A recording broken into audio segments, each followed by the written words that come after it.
They were told freedom was south. They were told Spanish Florida was the place where a black man could stop being counted as property. But the road to Florida was not just a road. It was watched. It was measured. It was bait. In 1739, near the Stono River, a group of enslaved men took weapons, raised their voices, and marched toward a promise. The white men who owned them called it rebellion. The men in chains called it the first honest step of their lives. But one man in that march already knew something was wrong. He had repaired the guns of the men who would hunt them. He had heard the names of the crossings. He had seen how freedom could be turned into a trap. And before the sun went down, the hunters would learn the worst truth of all. The road they prepared for escaped slaves could be turned against them. The morning began before the plantation bells had finished lying to the fields. Near the Stono River, the air was wet, heavy, and close. South Carolina did not wake gently in 1739. It woke through orders, through doors opening before sunrise, through bare feet in mud, through names called by men who believed a human body could be owned if the paper was stamped and the gun was loaded. But that morning, the first sound was not obedience. It was iron. A lock struck once. Then again, then the hard split of wood around a doorframe. Inside a small weapons shop near the road, men moved fast, not like thieves, not like drunk men chasing chaos. They moved like men who had understood the price of hesitation. One seized a musket, another reached for powder, a third tore down shot from a shelf and shoved it into a cloth sack. There was no speech at first. Only breathing, boots outside, hands grabbing metal, the scrape of barrels against one another. Then a voice cut through the room. Now! That was Jemmy. He stood in the doorway with his shoulders squared, his face lit by the gray light pushing through the broken entrance. He was not the largest man there, but the others turned toward him because he carried certainty like a weapon. In a country built to make enslaved people whisper, he spoke as if the road itself belonged to him. Behind him stood Kofi. Kofi did not shout. He did not raise his fist. His hands were already working across the lockbox beneath the counter. He knew the shape of the mechanism. He had repaired locks like this for men who never asked whether he understood them. They thought skill belonged to the master once the skilled man was enslaved. That was their mistake. Kofi opened the box. Inside were cartridges, flints, small tools, and a folded scrap of paper with names written in a white man's hurried hand. He took the cartridges. He looked at the paper once, then he folded it and put it inside his shirt. Jemmy saw him do it. "What is that?" Kofi looked toward the road. "Later." Jemmy's jaw tightened. There was no time to argue. Outside, more men were gathering. Some carried guns, some carried blades, some carried nothing but their bodies, which was already more courage than the men who owned them had ever expected. The first white men who tried to stop them did not understand what they were seeing. They had lived too long inside a system that taught them. Enslaved people were afraid by nature. They confused forced silence with submission. They confused survival with loyalty. By the time they understood, the weapon shop was already lost. The men took what they could carry. They did not linger. They knew every minute would multiply the danger. A weapon in the hand of an enslaved man was not just a weapon. It was evidence that the world built around him could break. Outside, the road ran south. South meant rumor. South meant Spanish Florida. South meant a place where men whispered that freedom could be claimed if they reached the right soil, the right flag, the right border beyond English power. Some had repeated the rumor for months. Some had repeated it like prayer. Kofi had not. He had listened. That was different. As the group began to move, the sound of the march changed the morning. It was not an army in uniforms. It was not clean. It was not rehearsed. It was men in torn shirts, field clothes, rough shoes, and bare feet. Men who had spent years bent under another man's profit. now walking upright with stolen guns in their hands. A young man named Tomas ran up beside Jemmy, breath sharp in his chest. "More will join us," he said. Jemmy kept moving. "Then let them hear us." A drum began somewhere behind them, not polished, not ceremonial. A hard, urgent rhythm beaten by hands that knew cotton sacks, rice fields, and whip handles too well. The sound went across the road. It said one thing clearly: not today. At the first plantation they passed, people came out from quarters and work sheds. Some froze. Some looked toward the main house. Some looked toward the armed men on the road as if the sight itself might be punished. Jemmy raised his musket. "Liberty," he called. The word did not float. It struck. A woman at the edge of the yard covered her mouth. An older man took one step forward, then another. A boy stared at the guns, not with excitement, but with the terrified recognition that history had entered the yard and was asking for witnesses. 2 men joined, then 3 more. Kofi watched each face as they came. He counted silently. He also watched the windows of the main house. Curtains moved. A white hand disappeared. Someone inside would send word. Someone would ride. Someone would say the property had risen. The property. That was the language of the crime. They would not say husbands had risen. They would not say sons. They would not say skilled workers, fathers, mothers, children, men with languages, memories, names before captivity. They would say property because property made violence sound administrative. By mid-morning, the group had grown. So had the risk. The road south was no longer quiet. Birds broke from trees as the march passed. Dogs barked from distant yards. Smoke lifted from chimneys. In every house they passed, fear changed sides for a few minutes. That frightened the planters more than any musket. Not death, not loss, reversal. The thought that men they had bought, beaten, sold, and ordered might look back at them without lowering their eyes. Jemmy pushed them onward. He wanted distance. Every man in the group understood the basic arithmetic. The longer they stayed near Stono, the easier it would be for militia to gather. South was the only direction that made sense, but Kofi kept looking at the edges of the road. At the low trees, at the breaks in the grass, at the damp ground where wagon wheels had cut too deep. Mama Saba noticed. She walked slower than the younger men, but no one left her behind. She had wrapped a faded cloth around her head and carried a small bundle against her ribs. Her eyes were old, but not weak. They moved over the land like hands reading scars. "You see it too," she said quietly. Kofi did not answer at once. Ahead, Jemmy shouted for the line to tighten. Behind them, men still argued over powder and shot. Some had never loaded a musket before. Others had handled guns only under the supervision of white men who thought supervision made knowledge harmless. Kofi glanced at Mama Saba. "There are too many marks," he said. She looked toward the road. "Fresh?" 2 riders, maybe 3, went south before dawn. Mama Saba's mouth tightened. That is the way they would go if they were warning the crossings. Kofi said nothing. The young men around them were still breathing freedom for the first time. They were not ready to hear that the road beneath them may already have been prepared by the people chasing them. Hope can move a body forward. It can also blind it. Jemmy slowed enough for Kofi to reach him. "We should leave the road soon," Kofi said. Jemmy did not look at him. "Not yet. Soon. We need speed. They know that." Now Jemmy turned. For a few seconds the march moved around them, a river of armed men and desperate hope. Jemmy's face was hard, not because he was foolish, but because command in that moment required refusing fear. "Every mile south matters," he said. Kofi's voice stayed low. "Every obvious mile south may already belong to them." Jemmy looked at him longer this time. "What do you know?"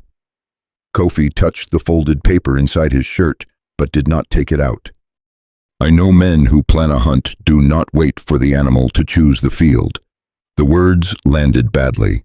Tomas heard them and stepped close. He was young, angry, and terrified of anything that sounded like retreat. We are not animals, he said. Kofi looked at him. That is why we must not run where hunters expect us to run. Tomas raised his chin. Or maybe you are afraid. The line around them tightened. Men heard the accusation before they heard the reason. Fear needed a face, and Kofi's silence made him easy to suspect. Jemmy lifted one hand. Enough! But the damage had been done. Kofi saw it in their eyes. They had just taken guns. They had just crossed the line that could not be uncrossed. They needed the world to be simple now. South meant freedom. North meant chains. Forward meant courage. Hesitation meant betrayal. Kofi wished it were that clean. A gunshot cracked far behind them, not close enough to strike, close enough to announce pursuit. Everyone turned. Then came another sound. Dogs, not the barking of plantation yards. A lower sound, organized, released. Coming down the road with men behind them, the young faces changed first, then the older ones. Men shifted their weapons. Someone whispered a prayer. Someone else cursed. Jemmy's hand closed around his musket. Kofi stepped off the road. This way, he said. No one moved.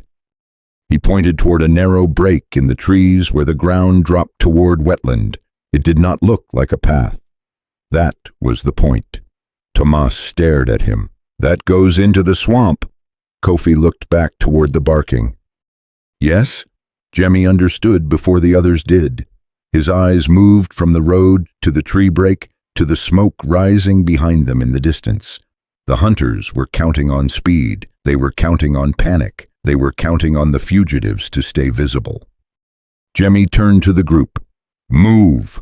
This time they obeyed. One by one, then in a rush, the men left the road and entered the trees. Branches struck their faces. Mud pulled at their feet. The drums stopped. The clean line of the march broke apart into bodies pushing through brush and water. Behind them, the road remained open, inviting, empty.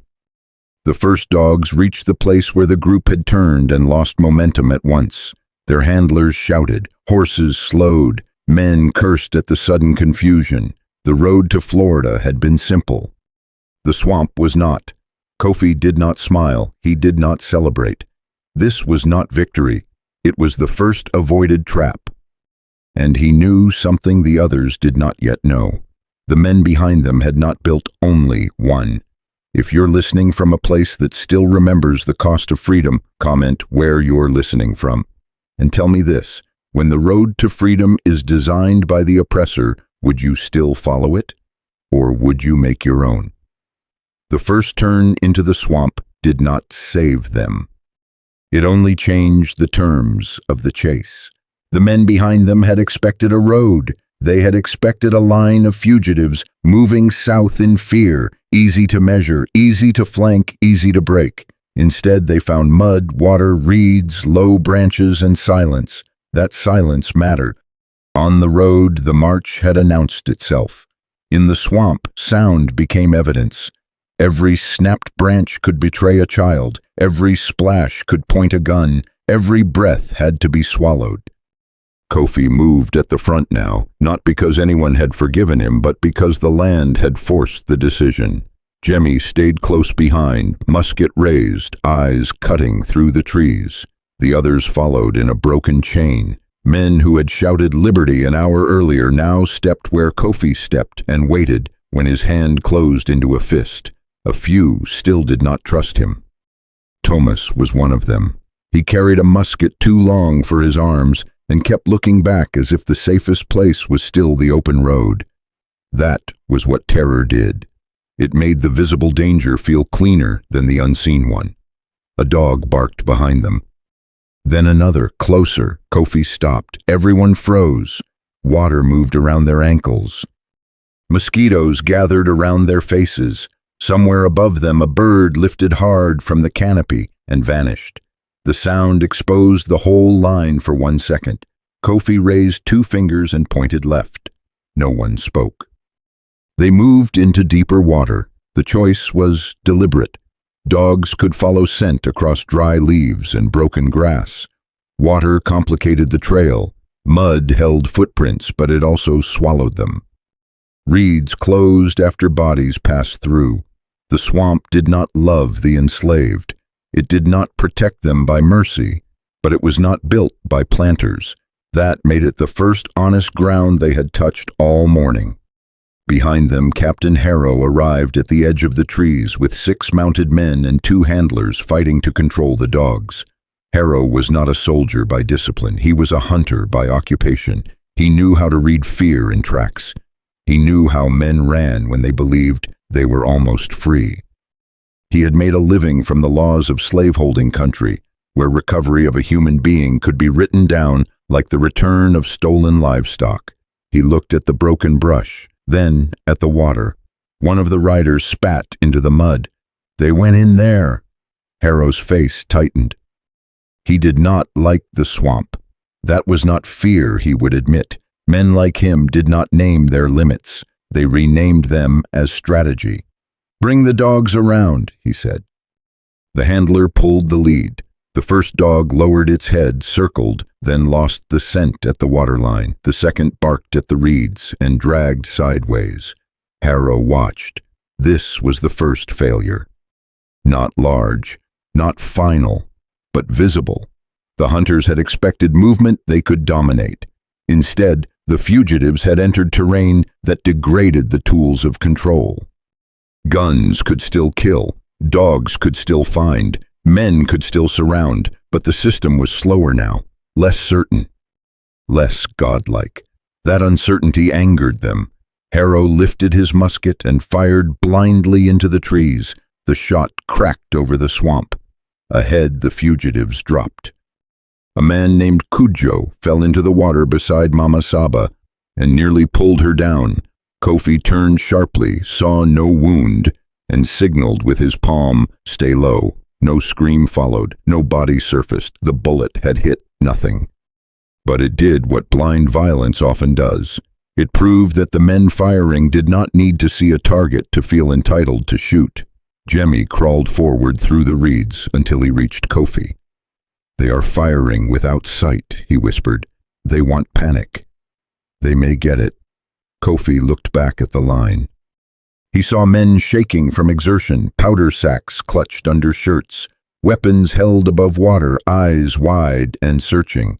He saw 2 boys who had joined from the last plantation, too young for the weight of a musket, old enough to understand that if they were caught, childhood would not protect them. Then he saw Mama Saba. She was not looking behind them. She was looking ahead. Her mouth had gone hard. Kofi moved toward her. "What is it?" She pointed with her chin to a split cypress standing crooked over the water. "There."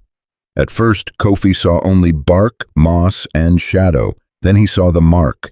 3 cuts in the wood, not fresh, not natural. Cut by a blade, hidden unless someone knew to look. Mama Saba touched the sign with 2 fingers. "This was made by runaways." Jemmy came beside them. "How do you know?" "Because my son made marks like this." Her voice did not change when she said it. That made the words heavier. No one answered. The march had been built on a public cry for liberty. The swamp carried a different history. Quiet signs. Hidden turns. Warnings carved into trees by people who could not write openly and still refused to disappear without leaving guidance. Kofi looked at the mark again. 3 cuts. Then a shallow arrow, almost swallowed by bark, pointing away from the road. "This path has been used before," he said. Mama Saba nodded, and not all who used it reached the other side. That was not comfort, it was information. They followed the marks. This was the first real change in the group.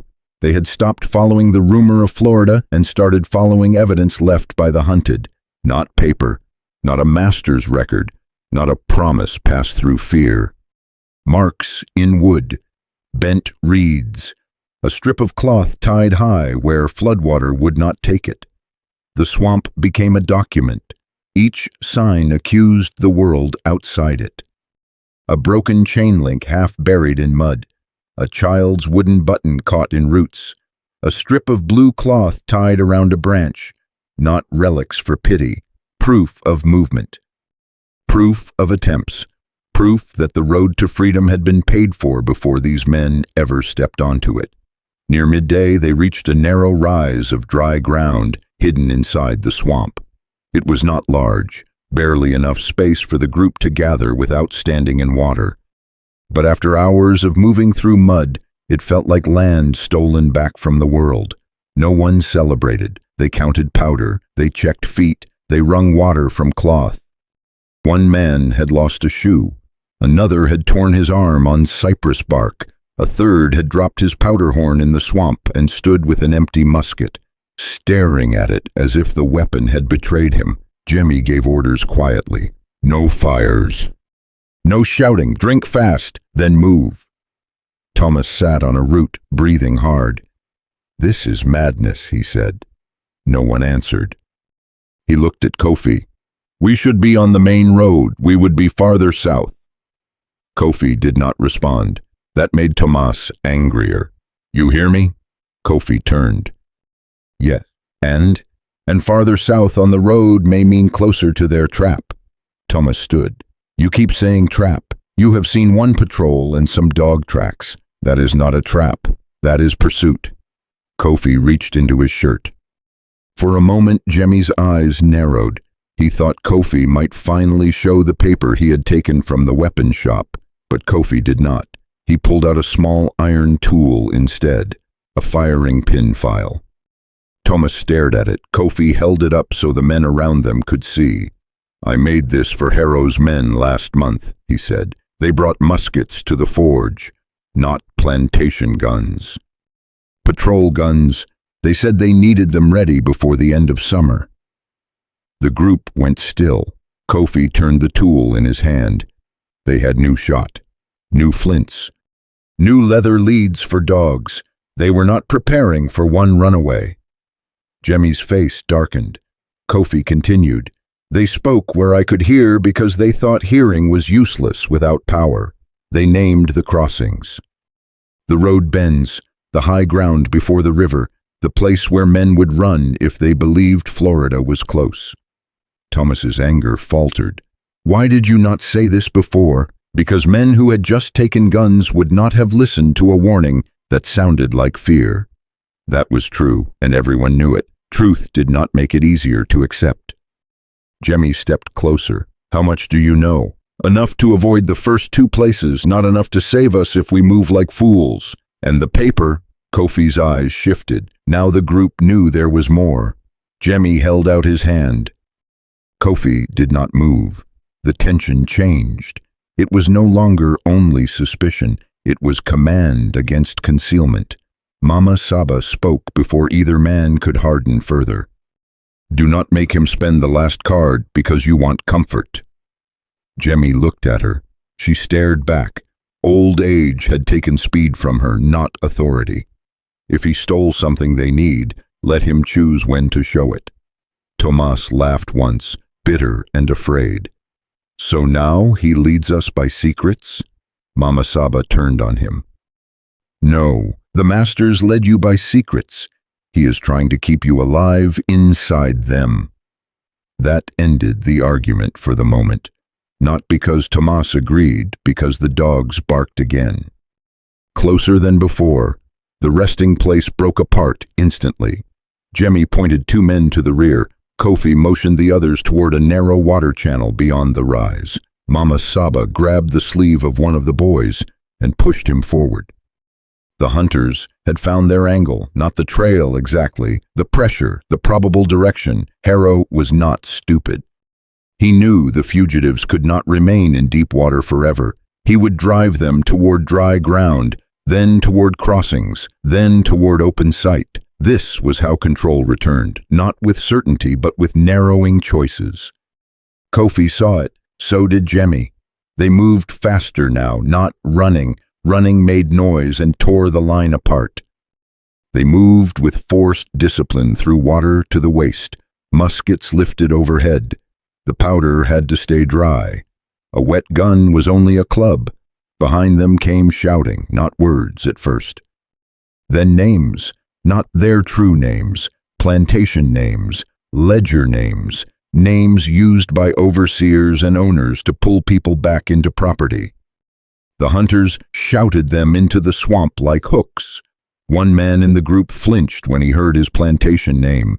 His body reacted before his mind did. Years of forced answer lived in the muscles. Kofi saw the shame on his face. "Keep moving," he said. The man swallowed and stepped forward. That small moment revealed one of the deeper crimes of slavery. It did not only control bodies through chains, it trained response. It made a man turn at a sound he hated. It tried to install obedience beneath thought, but training could fracture. The man did not turn back. They reached a place where the water split around a stand of thick reeds. Kofi stopped so suddenly that the men behind him nearly collided. A cord stretched low across the channel, thin, dark, almost invisible. Not natural. Jemmy crouched and touched it with 2 fingers. "What is it?" Kofi followed the cord with his eyes until he saw where it disappeared into the reeds. "A signal line." "For what?" Kofi's face hardened. "For whoever waits beyond it." No one moved. This was no longer suspicion. This was proof in the ground. The hunters had not merely chased them into the swamp. Someone had prepared parts of the swamp. A line across a hidden channel meant watchers. It meant prearranged capture. It meant the rumor of flight had been studied, mapped, and weaponized. Jemmy looked at Kofi. Kofi nodded once. They had reached the edge of the real machinery. Not chains, not auction blocks, not plantation law, the machinery of prevention. Every enslaved person who dreamed south had been anticipated. Every path had been imagined by the men who feared that dream. Freedom had been converted into a corridor of surveillance. Kofi took out his knife, but Mama Saba caught his wrist. "No," he looked at her. She pointed toward the reeds. "If you cut it, they know we found it." Kofi understood. Jemmy did too. For the first time that day, Mama Saba was not merely remembering the swamp. She was directing the war inside it. Kofi eased the cord upward. One man slipped under, then another, then the boys, then Mama Saba, slow but steady. No one touched the line, no bell rang, no hidden watcher shouted. When they were all across, Kofi lowered the cord back exactly where it had been. Then he took a broken branch and dragged it through mud in the wrong direction. Jemmy watched him create the false trail.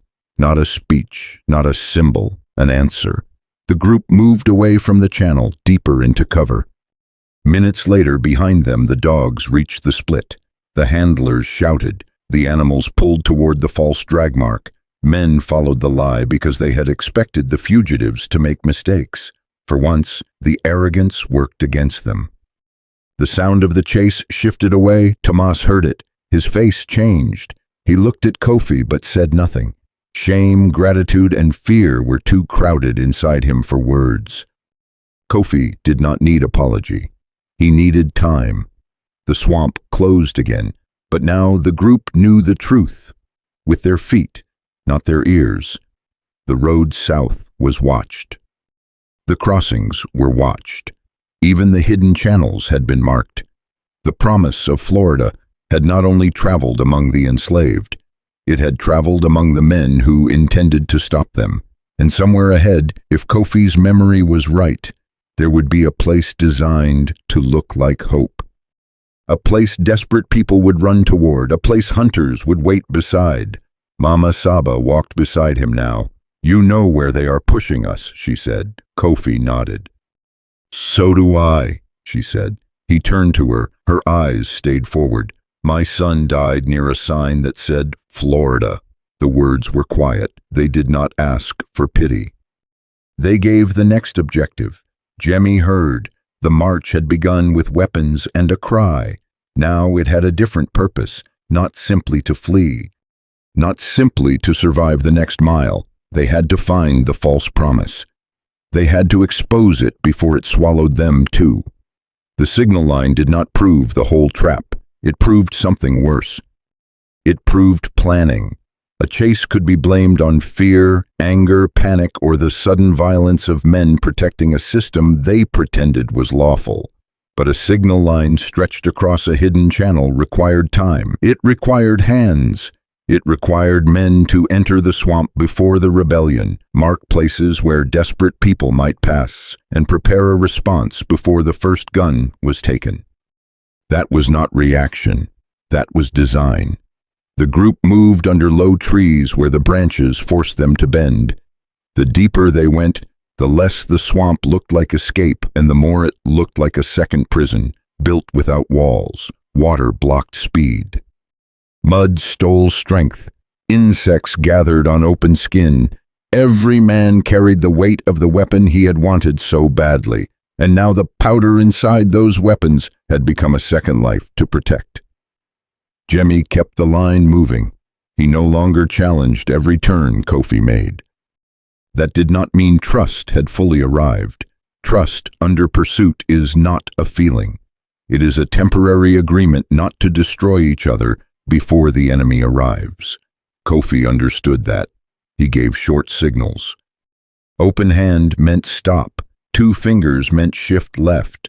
A closed fist meant crouch. Nobody spoke unless forced to. Tomas watched him from a few steps back. His anger had not vanished. It had changed shape. Earlier he had wanted Kofi to be wrong because that would make the road simple again. Now he had seen the cord. He had heard the dogs follow a false trail. He had watched the hunters drift away because Kofi and Mama Saba had understood the ground better than men with horses and guns. That did not make Tomas feel safe. It made him feel exposed. If the trap was real, then all the stories they had carried about Florida were no longer enough. They were not chasing freedom anymore. They were inside someone else's calculation. Near a narrow ridge of roots, Mama Saba stopped so sharply that the boy behind her nearly collided with her back. She raised one hand. The group froze. Ahead, through the reeds, there was sound. Not dogs. Metal, a controlled scrape, then a low voice. Kofi lowered himself behind a fallen tree and motioned Jemmy beside him. Together they looked through the thin gap between moss and bark. 2 white men stood near a shallow crossing. They were not militia in formation. They were watchers. One carried a long gun. The other held a lantern, even though the sun still gave enough light to see. The lantern was not for seeing, it was for signaling. A third man sat on a horse farther back, half hidden by trees. The crossing itself looked clean. Too clean. A strip of firmer ground cut through the water and led toward higher land beyond. To exhausted people, it would look like mercy. A dry path, a chance to move fast. A way out of mud! Kofi's eyes moved across the ground. There were no fresh footprints in the center, only along the sides. He understood. The middle had been left untouched on purpose. He shifted closer to Jemmy and spoke barely above breath. They want people to step there. Jemmy looked again. Pit? Maybe not deep, enough to break the line. Enough to make men fall. Mama Saba had crawled close enough to hear. Her face did not change. They used crossings like that before. Jemmy turned to her. She stared at the 2 watchers. They leave the middle looking safe. Men run. First man falls. Second stops to help. Then guns.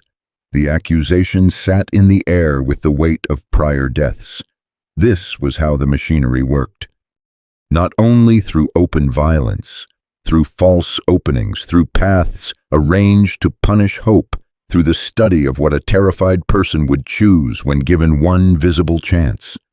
A crime that anticipates desperation becomes more than cruelty. It becomes engineering. Kofi looked at the men behind him, tired, armed, wet to the waist. Still breathing hard from the last turn. If they rushed the crossing, they might win. They might also lose men before they understood the ground. Jemmy's hand tightened around his musket. "We can take them," he whispered. Kofi looked at the lantern. "If he signals, others come. Then we kill him before he signals. That is what they expect." Jemmy's eyes moved back to him, sharp now. This was the pressure between them. Jemmy was right that hesitation could cost lives. Kofi was right that action on enemy terms could cost more. Mama Saba settled it. "No guns." Jemmy looked at her. She pointed to the water left of the crossing, where a slow current moved under a layer of green scum. "Send the water first." Kofi understood before Jemmy did. He reached back and pulled Kujo close. Kujo was broad-shouldered, steady, and quiet. Earlier he had nearly fallen beside Mama Saba when Harrow fired blindly. Now his hands were firm. Kofi whispered instructions. Kujo listened once. Then he crawled back through the line and gathered 3 men. They moved left into deeper reeds, slow enough not to disturb the surface more than the wind did.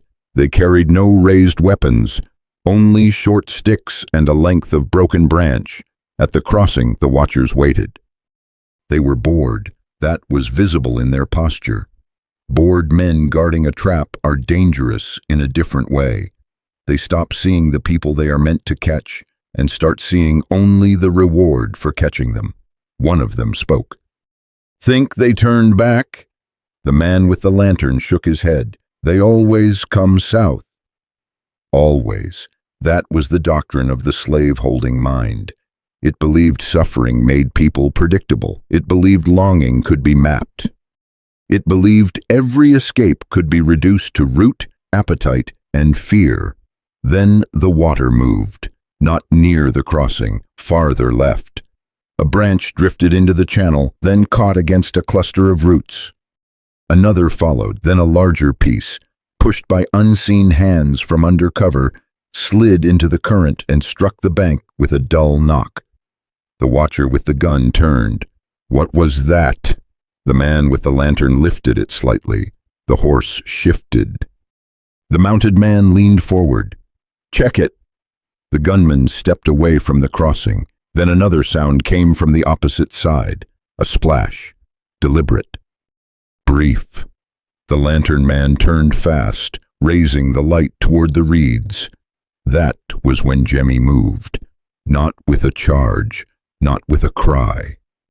He rose just enough to aim. The lantern shattered. The sound was small compared to a body falling or a door breaking, but its effect was immediate. Glass cracked, flame hit wet ground and died. The signal was gone. The watchers shouted. Kujo and the 3 men surged from the reeds on the left, not firing, but closing distance before the gunman could reset his aim. One struck the barrel aside. Another drove him backward into the water. The mounted man tried to pull his horse around, but the animal slipped in the soft bank, fighting the reins. Jemmy came forward then. Kofi followed with 2 others. It ended fast, not cleanly. Nothing in that swamp was clean, but it ended without the signal leaving the crossing. The men guarding the trap were disarmed. One fled into the trees without his gun. Another was forced down into the mud and held there, alive but shaking. The mounted man lost control of his horse and abandoned it, stumbling away through brush while Jemmy aimed at his back and did not fire. That restraint mattered.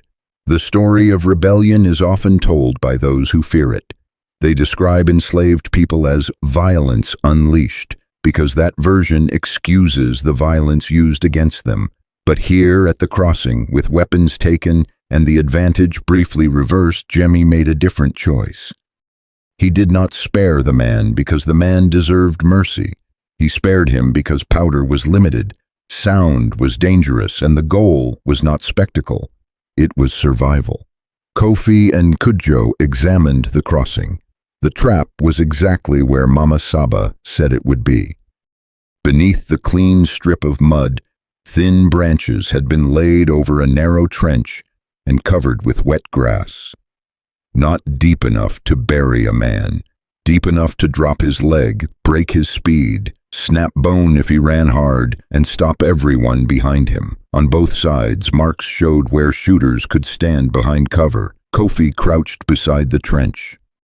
His face stayed controlled, but his hand closed slowly into a fist. This was not wilderness danger. This was an instrument. Someone had built it for people running with fear in their lungs. Tomas stepped forward and looked down. For the first time, he said nothing. Kofi pulled away the grass and exposed the full length of the covered break. The men gathered around it, looking at the concealed wound in the earth. Mama Saba stood at the edge. "My son was fast," she said. No one moved. He could run through a cane field before a rider crossed the road. He could carry 2 children through water and not slow down. They told me he was caught because he was careless. She looked down at the trench. They lied. The words did not rise. They sank. This was the new evidence, not paper, not rumor, not a story told over fire. A trap in the ground that matched a mother's grief. Jemmy looked away first, not from weakness, from rage so contained it needed somewhere to go. The young men shifted behind him. The discovery had changed them. Earlier, the hunters were enemies because they pursued. Now the hunters were architects, men who built places where the desperate would fall, then named the fall as proof of inferiority or foolishness. That was the method of the system. Create the wound, blame the wounded body. Kofi stood. "We cannot take this crossing." Jemmy looked at the watchers' weapons now in their hands. "We can take their guns. We take the guns. We leave the crossing." Tomas finally spoke. His voice was lower than before. "What about him?" He meant the watcher held in the mud. The man's face was pale with fear. He was young, perhaps not much older than Tomas. That would be used later as innocence if anyone told his story. They would say he was only following orders, only guarding a road, only standing where someone placed him. The language of "only" has covered many crimes. Jemmy stepped toward him. The watcher swallowed. "Please," he said. The word entered the air badly. Several men reacted at once. Not because the plea was unfamiliar, but because it was too familiar. Enslaved people had said that word for years, into rooms where no one cared. Now, one of the men guarding the trap used it when the ground turned against him. Jemmy crouched. "Who built it?" The watcher said nothing. Jemmy pressed the muzzle of his musket into the mud beside the man's hand. "Who built it?" The watcher shook his head. "Harrow's men. Planters paid. I do not know names." That was a lie and a confession together. Jemmy looked toward Kofi. Kofi asked one question. "Where is the false Florida sign?" The watcher's eyes changed. That was the answer before his mouth moved. Mama Saba saw it. Her breathing stopped for one short second. The watcher tried to recover. "I do not know what you mean." Kofi stepped closer. "You know." The watcher looked around at the armed black men standing over him. His fear was real. It did not erase what he had helped guard. "They said it was only a marker," he said, "a way to draw them." He stopped, but he had said enough, a way to draw them. "Not guide them, draw them." Jemmy's face hardened. "Where?" The watcher glanced south, then east, toward a belt of darker trees, past the dead pines. "Low ground, there is a post, white paint." Mama Saba closed her eyes only for a moment. When she opened them, she was not grieving in the way the young men expected. She was remembering with precision. "White paint," she said. The watcher nodded. "And under it?" she asked. He did not answer. Her voice stayed flat. "And under it?" The man looked down. That was enough. Kofi turned from him and began taking what they could use. Powder, flints, dry cloth, a coil of cord, a knife, 2 canteens. The group moved with speed now. The discovery had stripped away hesitation. They were no longer debating whether the trap existed. They were moving toward its center. Before they left, Cudjo broke the covered crossing fully open, not quietly. He tore away the grass and branches, exposing the trench so no one else could mistake it for safe ground. It was a small act, but it mattered. A hidden trap served power. An exposed trap became testimony. Jemmy ordered the disarmed watcher tied to a tree with his own cord. Not harmed, not freed, left alive to be found by the men who had sent him. Kofi looked once at the young man's face. "Tell Harrow," he said, "we saw his road." Then they moved. The swamp ahead changed. The water thinned, then deepened again. Dead pines rose in the distance, black against the pale sky.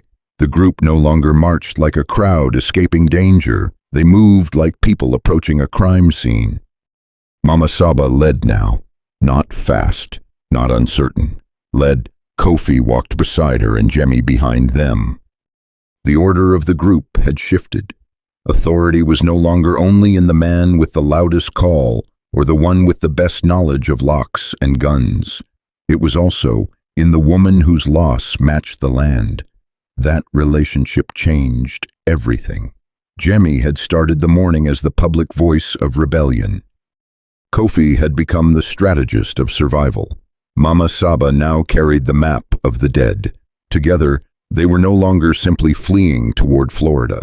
They were walking toward the lie that had killed people before them. And behind them, delayed but not defeated, Captain Harrow would soon reach the broken crossing, the shattered lantern, the exposed trench, and the tide watcher. He would understand what had happened.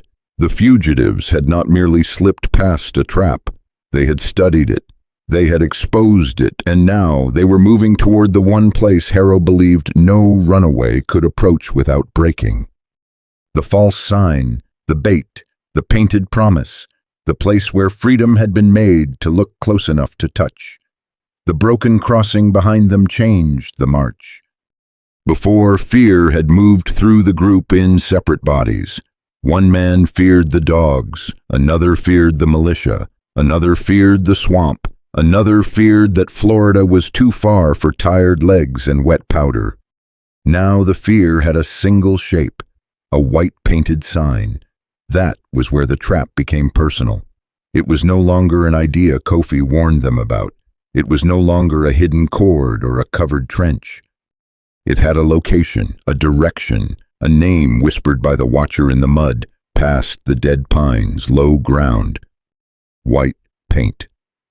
Mama Saba did not ask to stop.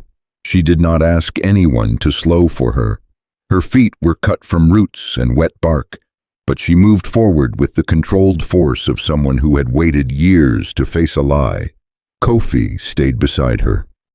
Jemmy kept the armed men spread wider now, not a line, a loose formation. Men watched the trees, the water, the rear, and the gaps ahead. The rebellion that had begun as a march had become something harder to read.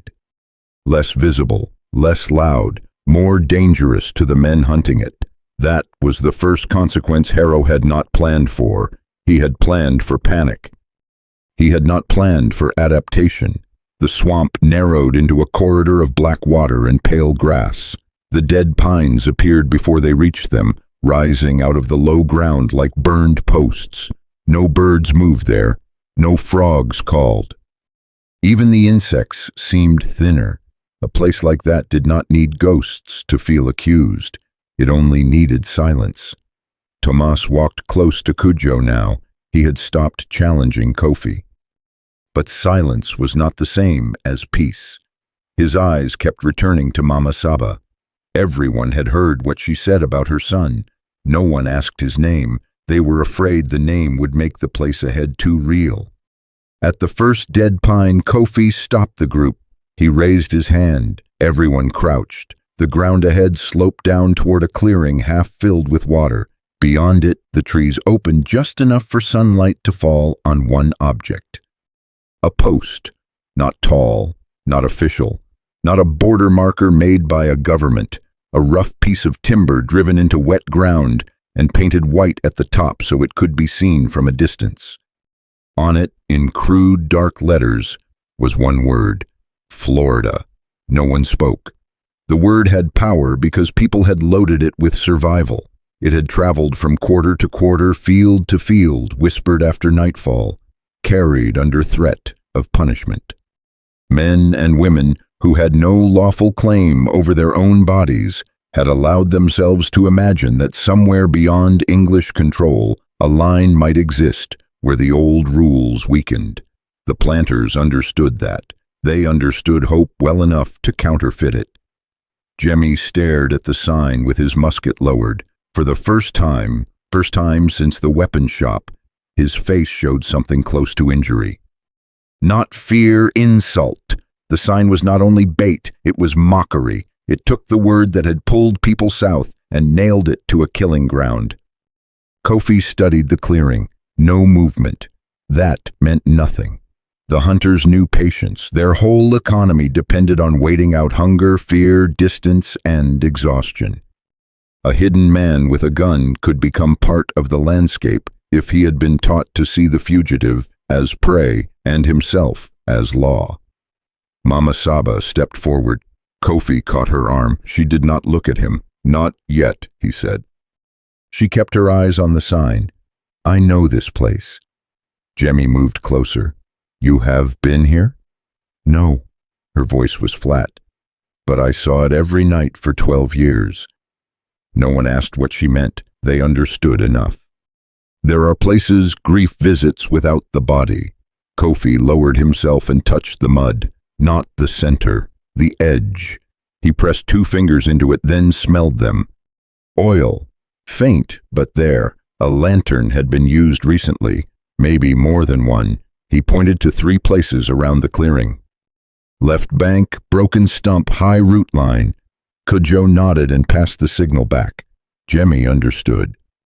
Men were hidden there, or had been there, recently.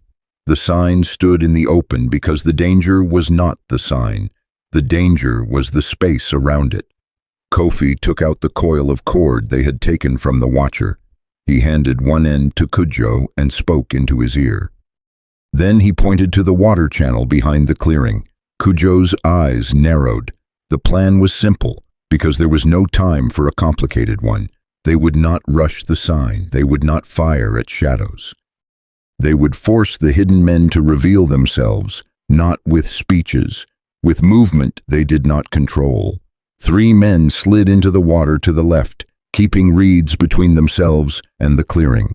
2 others moved right, low to the ground, using the dead pines as cover. Jemmy stayed where he could see the sign and the banks. Kofi remained with Mama Saba. Tomas watched him. What do you need me to do? He whispered. It was the first time he had asked instead of accused. Kofi looked at him. The young man's face still carried fear, but it no longer carried the arrogance of simple answers. Watch her, Kofi said. Tomas looked at Mama Saba. She did not object. That was its own kind of forgiveness. Kofi moved forward alone, not toward the sign, toward a fallen tree half submerged in water.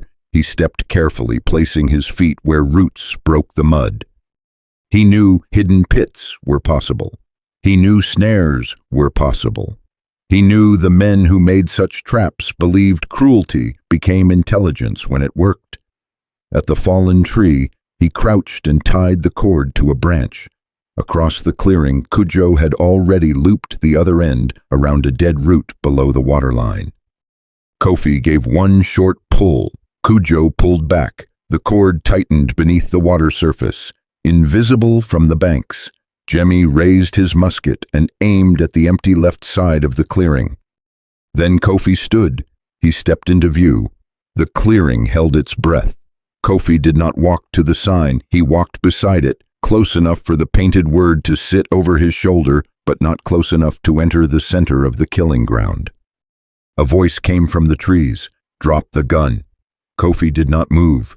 The voice was Harrow's. Not close, not far. Hidden somewhere beyond the left bank. Jemmy's eyes shifted toward the sound, but did not fire. Harrow spoke again. You have nowhere south to go. That sentence was the whole doctrine of the slave-holding coast. It assumed ownership of geography. It assumed that roads, rivers, marshes, laws, borders, and rumors all belonged to the same men.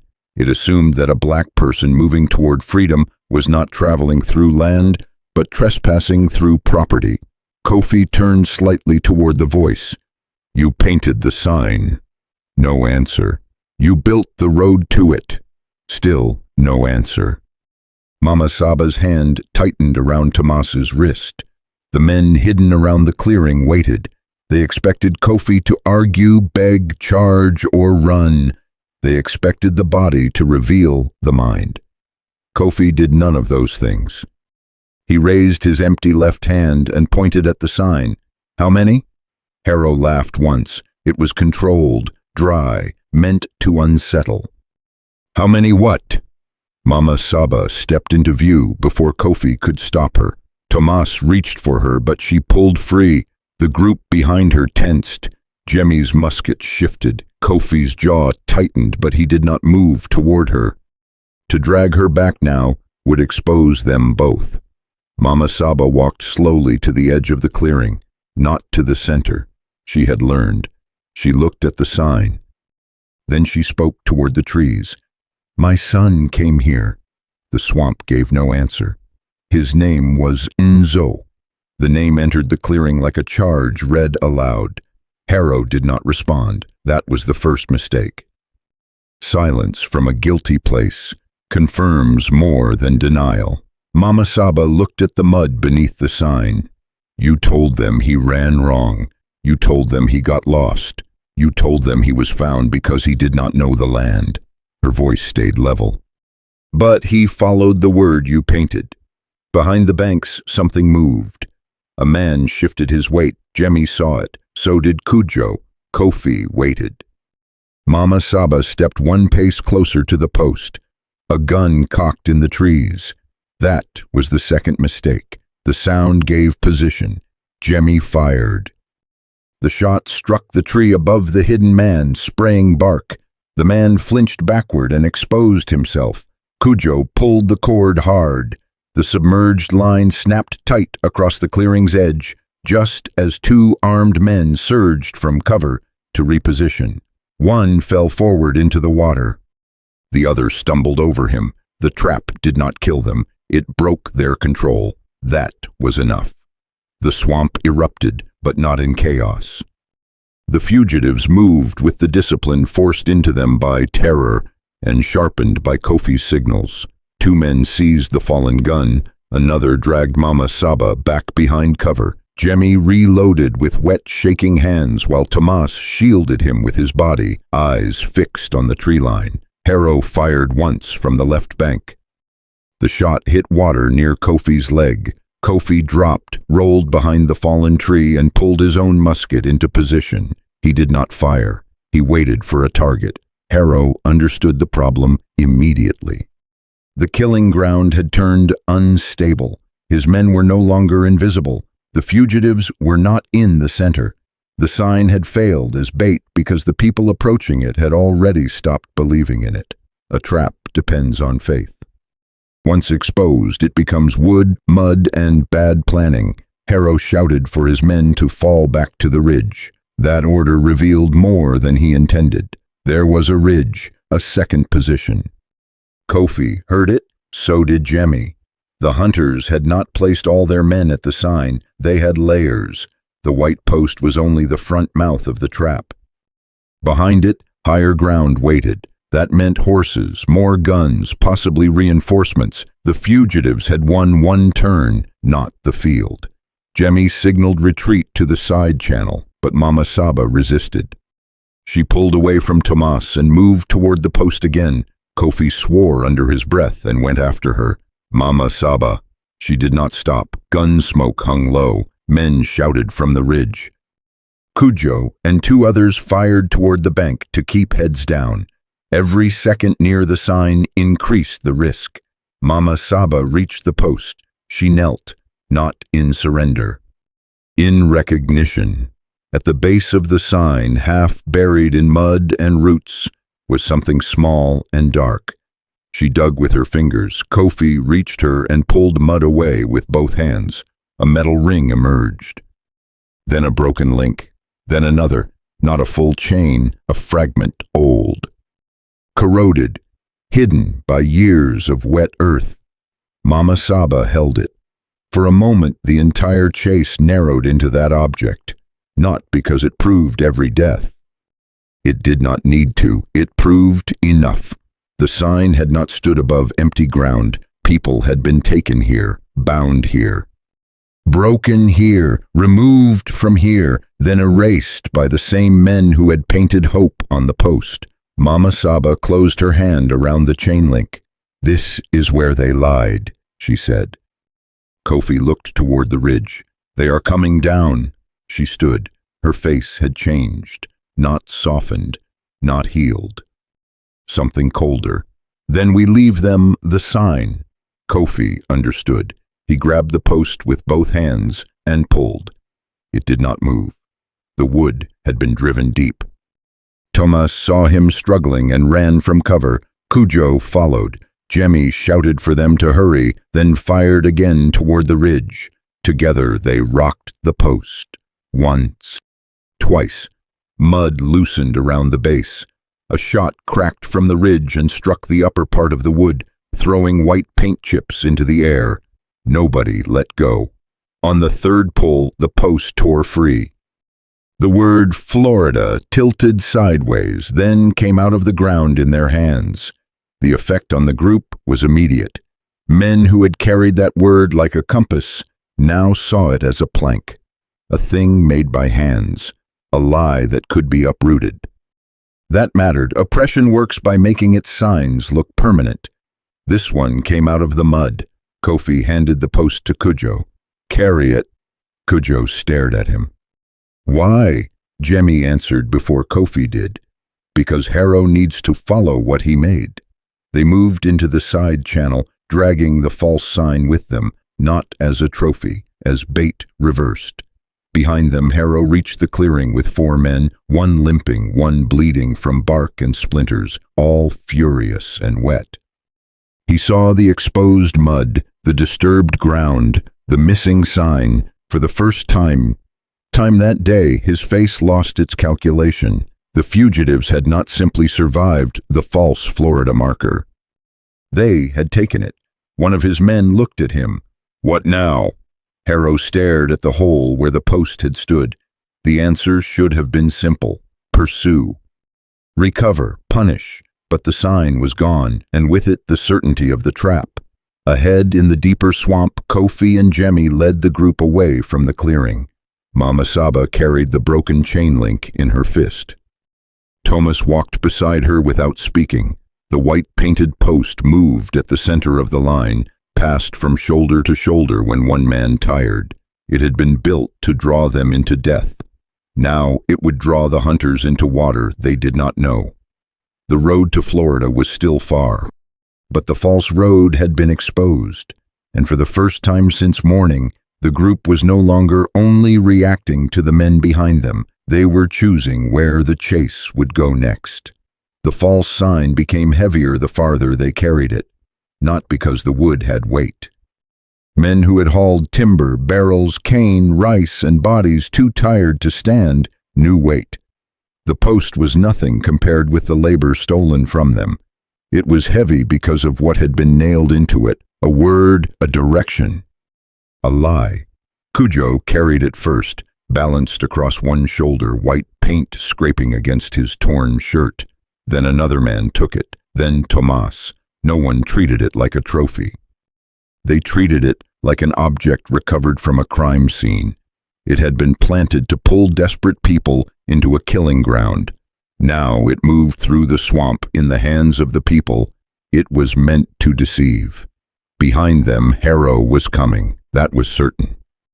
The broken crossing, the shattered lantern, the exposed trench, the missing marker, each humiliation would push him harder. Men like Harrow did not fear being wrong in private. They feared being seen as wrong by other white men. Control was his business. Reputation was part of the weapon. Kofi understood that. So did Jemmy. The next move had to use Harrow's anger before he regained discipline. The group moved through a belt of low water where cypress roots rose like knuckles. The sun had shifted west, and the swamp held heat close to the surface. The fugitives were exhausted, but exhaustion could not be allowed to look like collapse. Collapse invited pursuit. Pursuit invited capture. Capture would not be recorded as tragedy by the men in power. It would be recorded as correction. That was how the system protected itself. It named cruelty as order. It named resistance as disorder. Kofi stopped at a place where two channels split. One went shallow and narrow, bending toward visible ground. The other dropped darker, wider, and slower beneath a canopy of overhanging limbs.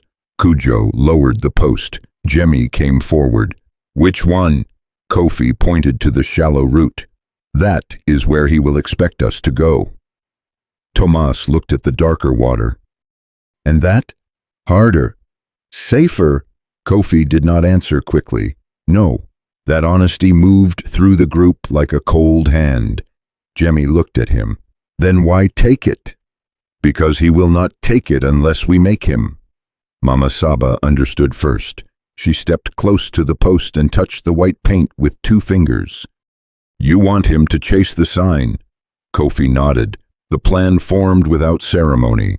There was no long speech, no promise that everyone would live. The reality was sharper than that. They had to divide the enemy's attention without dividing their own people beyond repair. Kofi took the post and dragged its painted end through the mud at the mouth of the shallow channel. He pressed it hard enough to leave a clear scrape. Then he handed it to Tomas. "Carry it 20 steps down that way. Break reeds, leave prints, then come back through the water." Tomas stared at him. "Alone?" "No, take 2 men." Tomas's face tightened. He had questioned Kofi before. Now he was being asked to create the lie that might keep them alive. He nodded, not bravely, not theatrically. Simply. That was better. He took Kujo and one of the younger men with him. They moved down the shallow channel, making themselves visible to the ground, but not to the sky. They bent reeds, stepped in mud, broke a branch at shoulder height, and dragged the sign so white paint scraped against bark. Then they backed into the water, lifted their feet carefully, and returned by the darker channel, where Kofi covered their entry marks with wet grass. The false sign had served 2 masters now. First, it served Harrow. Then, briefly, it served the hunted. That reversal did not make the world just. It made the next hour possible. The group entered the darker channel. Water rose to their waists, then higher. Men lifted muskets above their heads. Mama Saba was helped by Tomas on one side and Kujo on the other. No one spoke about age now.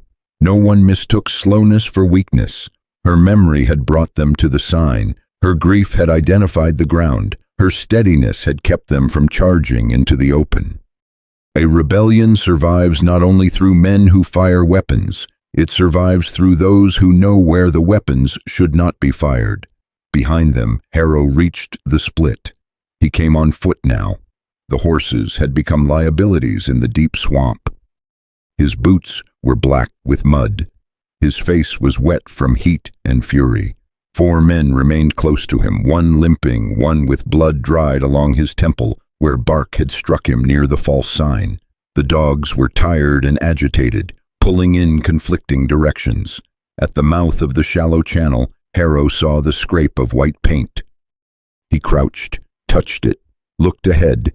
The reeds were broken. Mud held prints. A branch had been snapped high enough to suggest a man carrying something across his shoulder. One of his men breathed hard. "They took it that way." Harrow said nothing. His pride wanted certainty. His experience gave him suspicion. He looked toward the darker channel. The water there showed almost nothing. No obvious prints, no broken reeds, no clean promise of direction. The shallow path looked like evidence. That made it dangerous. But Harrow had already been embarrassed once. Twice. The sign had been taken from under his trap. Every minute he paused, the fugitives gained distance. Every minute he hesitated, the men behind him would remember that he had been outplayed by people he was paid to retrieve. He made the choice Kofi had counted on. Move. The handlers dragged the dogs into the shallow channel. For a short time, the lie worked.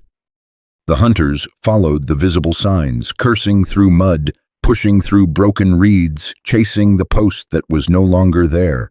The dogs pulled forward, confused by old scent, fresh disturbance, and the handlers' impatience. Harrow forced speed because anger had replaced caution. That was the third failure. The first had been losing the road. The second had been losing the trap. The third was believing that domination could substitute for judgment. Far ahead in the darker channel, Kofi heard the distant shouting shift away. He did not smile. He counted. 1 breath, 10, 20. Only when the sound thinned did he signal the group to stop. They gathered beneath a canopy of low limbs where the water stilled around them. Men leaned against roots. One vomited quietly from exhaustion. Another pressed his forehead to the stock of his musket and shut his eyes. The body keeps records too. It records hunger, heat, fear, running, the shock of almost dying and not having time to react to it. These men had crossed from rebellion into pursuit, from pursuit into trap, from trap into counter-trap, without one safe hour between. No archive would properly measure that. Plantation records could count barrels, acres, births, sales, punishments, and debts. They could not record what it cost to keep moving while every law around you insisted your movement was a crime. Jemmy moved through the group. Check powder. Men opened cloth wraps, horns, and small stolen pouches. Some powder had survived. Some had clumped from moisture. Each dry charge was counted like food. Kofi watched the count. Too little. Enough for decisions, not enough for waste. Tomas came to him. For a moment neither spoke. Then Tomas said, "I was wrong." Kofi looked at him. The young man's voice stayed low. "On the road, at the first turn, I called you afraid." Kofi did not soften. "You were afraid." Tomas swallowed. "So were you." "Yes." That answer unsettled Tomas more than denial would have. Kofi looked toward the channel where Harrow had gone. Fear is not the enemy. Obeying it too quickly is.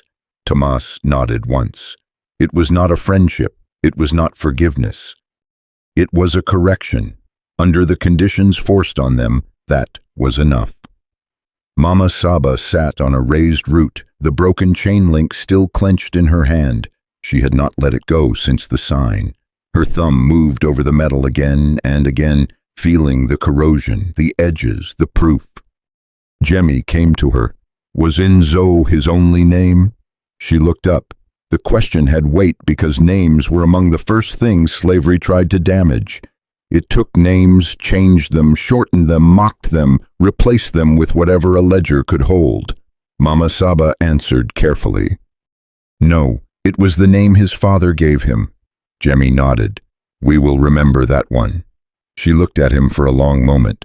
Then she opened her hand and showed him the chain link. Remember more than his name. Remember where they placed the lie. Jemmy took that in.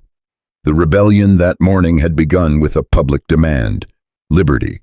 But the swamp was forcing them into another purpose. They were not simply moving toward freedom, they were gathering the structure of the crime as they moved. The false sign, the hidden trench, the signal line, the prepared crossings, the broken chain beneath the painted word. This was not random pursuit. This was a network designed to make escape fail, then blame the enslaved for failing. Jemmy looked back at the men. They will say we murdered and ran. Kofi's eyes stayed forward. They will say whatever protects them. Then what do we leave? Kofi understood the question. Not for courts. Courts belong to the same men who owned the roads. Not for newspapers. Those would print fear in official language. Not for planters. Planters had already chosen blindness. For the people behind them. For those still in quarters, fields, kitchens, sheds. For those who might hear rumors of the march after the bodies were counted and the punishments displayed. Kofi looked at the false sign, now lying across two roots, paint-scarred, word half covered in mud. We leave them proof the sign can be pulled up. Mama Saba looked toward him. And the path? Kofi did not answer immediately. The path was the harder question. The group could not carry everyone to Florida. Not now. Not with Harrow still behind them, militia gathering, powder low, bodies exhausted. The original dream was still alive, but it had changed. Survival required more than reaching a border. It required leaving a route that did not lead the next desperate person into Harrow's prepared ground. That was when Mama Saba revealed the next secret. Not a paper, not a mark, a person. There are people west of here, she said. Jemmy turned. What people? Runaways. Some from years ago. Some born in the swamp. Some who came after the rice fields took their strength, and the masters thought the water would finish them. Kofi watched her closely. You know where? I know where they were. Jemmy's expression sharpened. Why did you not say this before? Because I did not know if they still lived, and because bringing armed men to hidden people can kill them faster than hunters can. That answer cut through the group. It was not suspicion, it was responsibility. A hidden community could not be treated as a rescue waiting to happen. It could be endangered by the very people seeking help. Every footprint toward it was a risk. Every gunshot near it was an announcement. Every captured fugitive could be forced to reveal what he had seen. Kofi understood the burden immediately. If we go there, Harrow may follow. Mama Saba nodded.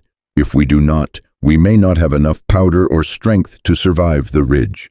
Jemmy looked at her. Can they help us cross? Maybe. Will they? Mama Saba's eyes did not move. If they believe we are not leading death to their door. The group sat with that. It was the first decision not driven only by pursuit. A different moral pressure entered the story. The fugitives were not simply hunted bodies. They could become a danger to others if they moved without care. The system had built that cruelty too, forcing the oppressed to weigh their own survival against the safety of the hidden, the old, the children, the already escaped. Harrow was not present in that circle, but his violence shaped the choice. That is how systems extend themselves. They make victims carry impossible risks. The distant shouting faded. Then a new sound came. A dog yelped. Another barked sharply. Then men shouting in panic, not command. Kofi stood. Jemmy raised his musket. Kujo moved toward the sound, but Kofi stopped him. They listened. The shallow path had taken Harrow into trouble. Not a battle. Not yet. The swamp had done what the swamp did to men who entered arrogantly. The ground had softened. The channels had shifted. Something had broken their formation. Tomas looked at Kofi. Do we run? Kofi looked at Mama Saba. She pointed west, away from the shouting, away from the shallow trap, away from the false Florida path. We move, she said. Not fast. Clean. Clean meant leaving as little trace as possible. The men rose. The post could not be carried much farther. It was too visible, too awkward, too dangerous if speed became necessary. Kofi looked at it once, then dragged it to a place where the water narrowed between two dark roots. He drove it into the mud at an angle, not upright like a guidepost. Sideways, blocking the shallow entry behind them, the word Florida now pointed into the water, a dead lie facing the wrong direction. Mama Saba stepped to it and pressed the broken chain link into a crack in the wood. It held there, dark against the white paint. Jemmy watched. No one spoke. Then they left it. Not for Harrow, for whoever might find it after. A warning, a marker, a testimony built from the enemy's own bait. The group moved west under Mama Saba's direction. The land changed subtly. Less open water, more root shelves, more places where feet could pass without sinking. She led them through turns no outsider would read as a route. As they moved, the rebellion became quieter than it had been at sunrise, but not smaller. At sunrise, it had been a cry. Now it was a decision carried through mud. Behind them, Harrow finally realized the shallow channel had deceived him. His men were wet to the chest, one dog injured, one musket lost, their tempers broken into curses. When they returned to the split, they found the sign planted sideways in the mud. They saw the word, they saw the chain link pressed into it, and for the first time the object spoke against them, not in court, not in a newspaper. In the swamp where the lie had once worked, Harrow stared at it, breathing hard. One of his men reached to pull it free. Harrow stopped him. He did not want to touch it. That was fear, though he would never call it that. Not fear of wood, not fear of paint, fear that the people he hunted had begun leaving messages he could not control. Ahead, the fugitives disappeared deeper west, toward the rumored hidden settlement Mama Saba had kept secret until trust had been earned by action, not words. The chase had entered a new stage. The hunters still had guns. The militia was still coming. Florida was still far away, but the enslaved men no longer carried only the dream of a border. They carried knowledge of the trap, proof of the lie, and the first direction not given to them by the people who wanted them captured. The hidden settlement did not announce itself. There was no gate, no open path, no smoke rising in a clean line above the trees. No sound of welcome. A place built by runaways could not afford to look like a place. Visibility was danger. A footprint could become a warrant. A cooking fire could become a map. A child's voice could become a death sentence if the wrong man heard it. Mama Saba slowed before anyone else saw the signs. Not carved marks this time. Not cloth. Behavior. The frogs stopped calling in one patch of water, then resumed behind them. A branch rested across a narrow mud shelf at an angle too precise to be fallen. 3 stones sat on a route where floodwater should have carried them away. None of it meant anything to a patrolman. That was the point. Kofi saw enough to understand they were being watched. He raised his hand. The group stopped. Jemmy scanned the trees. Tomas tightened his grip on the musket. Cujo shifted slightly to shield one of the younger boys. Mama Saba spoke into the stillness. "I did not bring hunters." No answer. The men behind her waited. Some did not understand who she was speaking to. Others understood too well and became more afraid. It is one thing to be chased by men you can hate openly. It is another to stand before hidden people whose fear of you may be justified. A voice came from the trees. "Then why are guns with you?"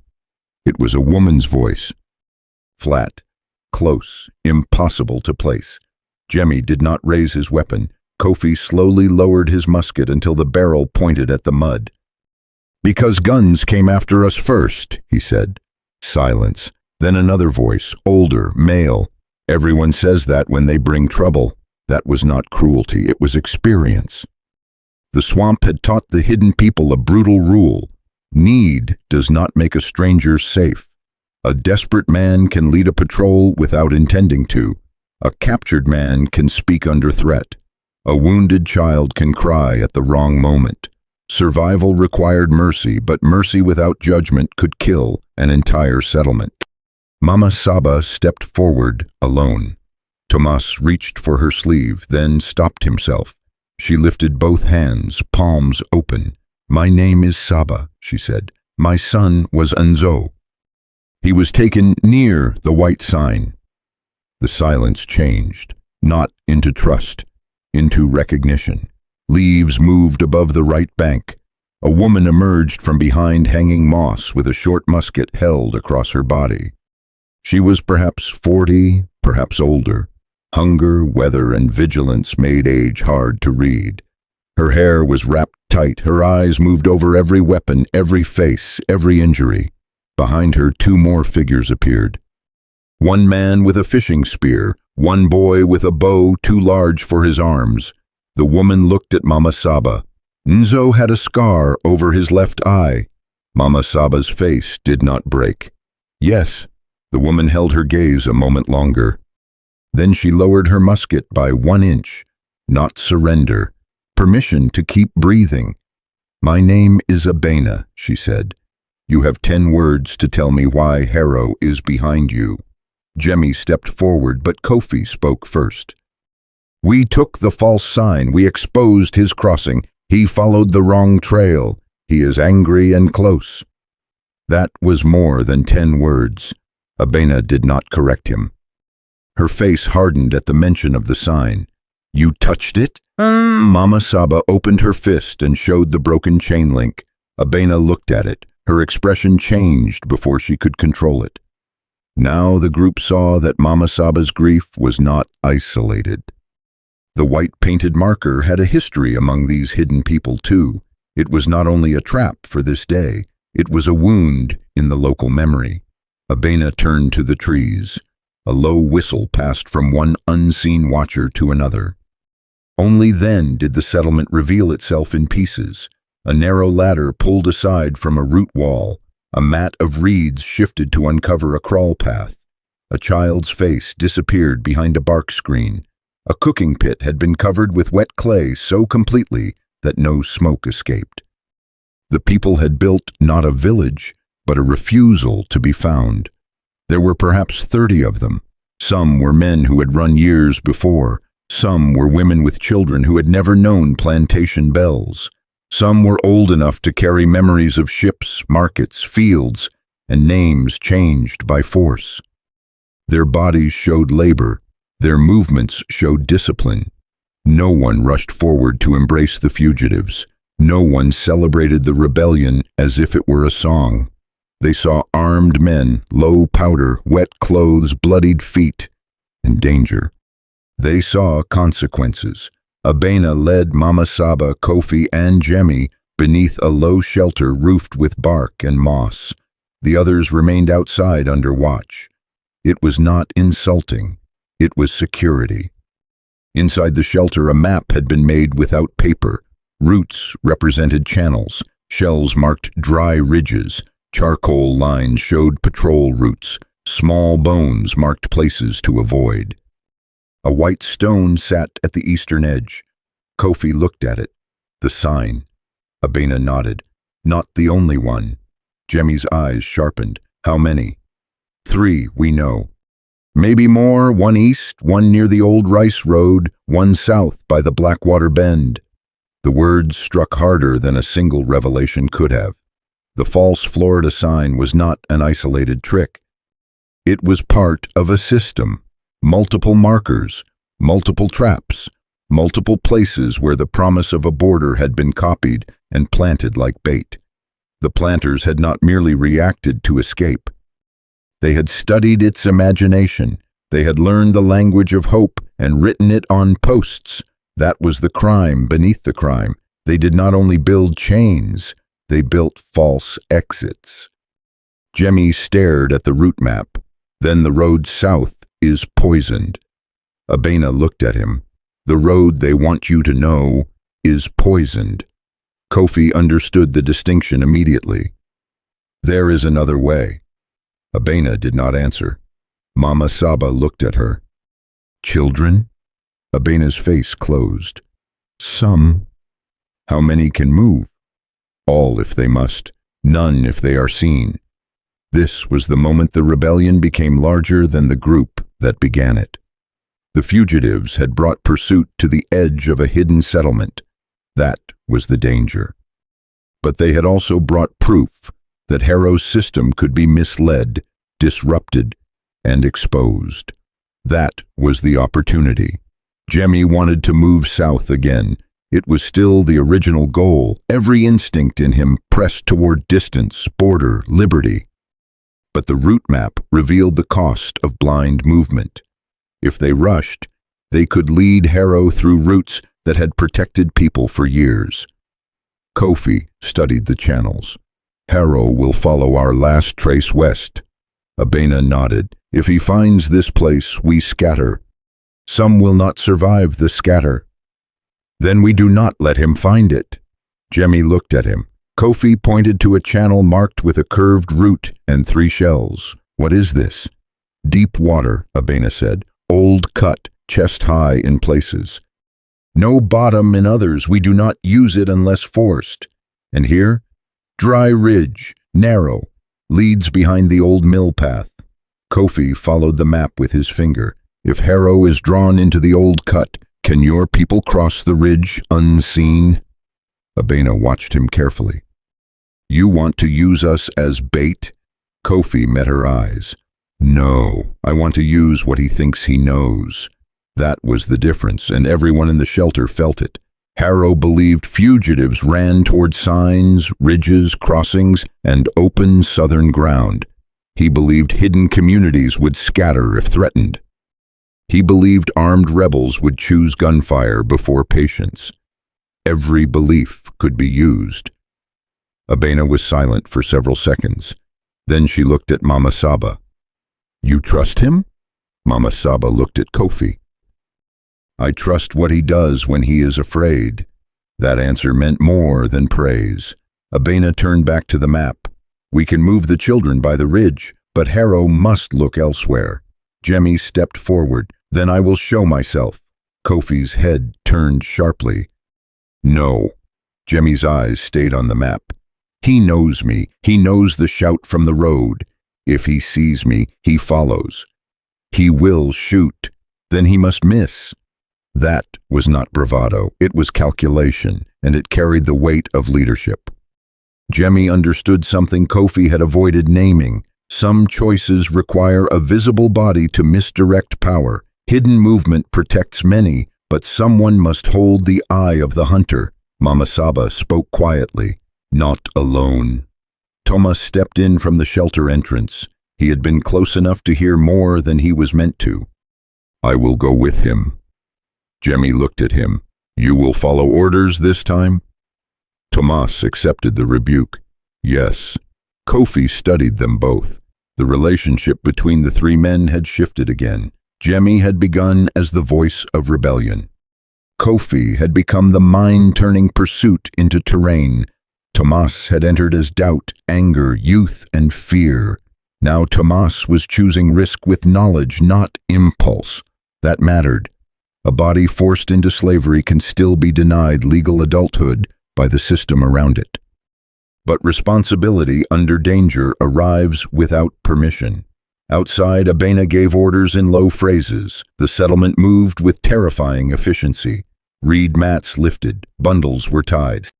Children were woken without crying because they had been taught that silence could be food, shelter, and weapon. An old man covered the cooking pit completely. A girl no more than 10 gathered fish hooks and pushed them into a pouch.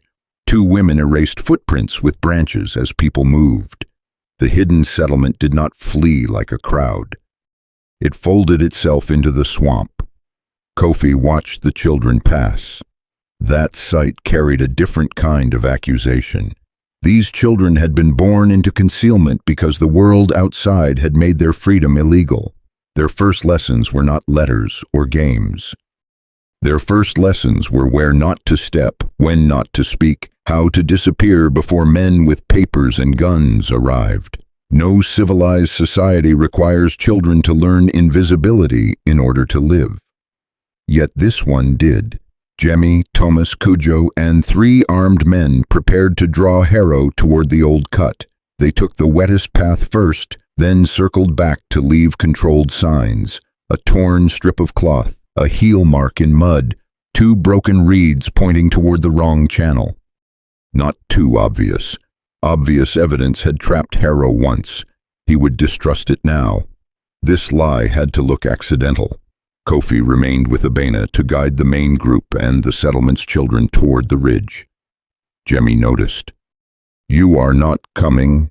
Kofi looked at the route map. If the children miss the ridge, the plan fails. Jemmy stepped close enough that only Kofi heard him. If I do not return, take them south another way. Kofi did not answer at once. Then he said, Do not make me inherit your mistake. Jemmy almost smiled, almost. It will not be a mistake if he follows. That is what every dead man says before the ground corrects him. Jemmy held his gaze. Then make sure the ground corrects Harrow first. They separated without embrace. There was no time for gestures. The decoy group moved east. The main group moved west, then south along the hidden ridge. Mama Saba stayed with the children. Abena led from the front.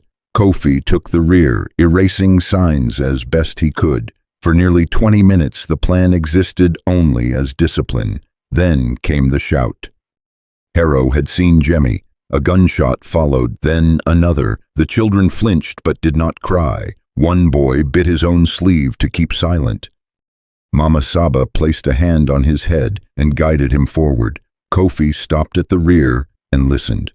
The shots came from the wrong direction for danger to the ridge. Good. Then the dogs began. Not close, also good. Harrow was following. The main group continued. On the old cut, Jemmy moved fast enough to be seen, slow enough not to vanish. Thomas fired once above the hunters' heads from behind a tree, not to hit, but to pull their attention toward the channel. Cujo dragged a branch through mud to suggest multiple bodies moving that way. Harrow took the bait because Jemmy was visible, because pride recognized him, because the man who had shouted liberty on the road had become, in Harrow's mind, the rebellion itself. That was Harrow's deepest error. He thought cutting down the loudest man would end the movement. He did not understand that movements survive by passing function from body to body. A voice can draw the hunter. A strategist can move the children. An old woman can carry the memory. A hidden settlement can preserve the root. No single body contained the whole threat. Jemmy reached the edge of the old cut and turned once. He let Harrow see his face. Then he disappeared into the water. Harrow charged after him with 3 men and the dogs. The first handler lost footing immediately. The dog pulled sideways. A second man sank to the thigh and panicked. Harrow cursed them forward, refusing to stop because stopping would mean admitting he had been led again. That refusal cost him formation. Gunfire became useless in the thick cover. Powder dampened. Men slipped. Commands broke apart. The swamp did not attack them. It simply removed the advantages they had mistaken for superiority. Jemmy and Tomas crossed by a root shelf known to Abena's people, then cut left through reeds. Cujo stayed behind 10 seconds longer than he should have to make noise in the wrong direction. That delay saved the decoy. It also exposed him. A shot struck the branch above his shoulder. Splinters cut his cheek. He dropped into the water and rolled under hanging roots as Harrow's men fired toward the movement. Thomas turned back. Jemmy grabbed his arm. "No! He is there! He knows why!" Tomas fought him for 1 second. Then Cujo surfaced farther down the channel, alive, pulling himself through mud with one arm and still gripping his musket. Tomas moved again, this time under control, covering Cujo's retreat. On the ridge, Kofi heard the pattern change. Fewer shots, more shouting. That meant the hunters were in the cut. Abena heard it too. She stopped at a fork in the ridge. Now, she said, her people split into 3 smaller lines. One took the children. One took the older people. One took the armed fugitives whose wet shoes and heavy steps made them easiest to track. The settlement was not merely hiding, it was dispersing by design. Kofi saw the brilliance of it. No single trail. No single target. No complete capture possible unless the hunters already knew every route. And they did not. That was the first real defeat inflicted on Harrow.